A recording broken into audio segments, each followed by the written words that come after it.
High friends, welcome back to our YouTube channel. ಬಹಳಷ್ಟು ವಿದ್ಯಾರ್ಥಿಗಳಾಗಿರ್ಬೋದು, parents ಆಗಿರ್ಬೋದು, ಬಹಳಷ್ಟು ಜನ ಕಮೆಂಟ್ ಮಾಡತ್ತಿದ್ರ ಏನಂದ್ರ BAMS ಅಷ್ಟೇ ವೇಕೆನ್ಸಿ ರೌಂಡ್ ಇಂದ ರಿಸಲ್ಟ್ ಯಾವಾಗ ಬರ್ತೈತಿ, ನಮ್ ಕ್ಯಾಟಗರಿಗೆ ಎಷ್ಟ್ ಕಟ್ ಆಫ್ ನಿಂದಿರ್ಬೋದು ಅನ್ನೋದು ಬಹಳಷ್ಟು ಕೇಳತ್ತಿದ್ರು.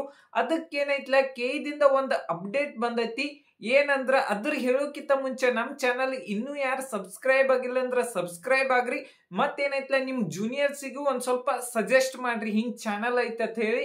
ಮತ್ತ ದಿಂದ ಏನ್ ಅಪ್ಡೇಟ್ ಬಂದೈತೆ ಅಂದ್ರ ಈಗ BAMS ಇವತ್ತ ಸಂಡೇ ಇದ್ರೂ ಕೂಡ ಇದ್ರದ್ದೇನೈತ್ಲ ಪ್ರೊವಿಷನಲ್ ರಿಸಲ್ಟ್ ಬಿಟ್ಟಾರು. ಇಲ್ಲಿ ಒಂದ್ ಸ್ವಲ್ಪ ಇವತ್ತೇನೈತ್ಲ ಸಂಡೇ ಇದ್ರೂ ಪ್ರೊವಿಷನಲ್ ರಿಸಲ್ಟ್ ಬಿಟ್ಟಾರು. ಯಾರ್ಯಾರು ಇನ್ನೂ ಚೆಕ್ ಮಾಡಿಲ್ಲ ಹೋಗಿ ಚೆಕ್ ಮಾಡ್ಕೊಳ್ರಿ. ಯಾರ್ಯಾರಿಗೆ ಯಾವ್ಯಾವ ಕಾಲೇಜ್ ಸಿಕ್ಕೈತಿ, ಅದ್ರದ್ದು ಯಾವ ಕ್ಯಾಟಗರಿಗೆ ಎಷ್ಟು ಕಟ್ ಆಫ್ ಐತಿ ಅನ್ನೋದು ವಿಡಿಯೋ ನಾಳೆ ಅಪ್ಲೋಡ್ ಮಾಡ್ತೀನಿ. ಈ ವಿಡಿಯೋ ನಿಮಗೆ ಇಷ್ಟ ಆಗಿದ್ರೆ ಒಂದು ಲೈಕ್ ಮಾಡಿ, ಸಬ್ಸ್ಕ್ರೈಬ್ ಮಾಡಿ, ಶೇರ್ ಮಾಡಿ. Thank you.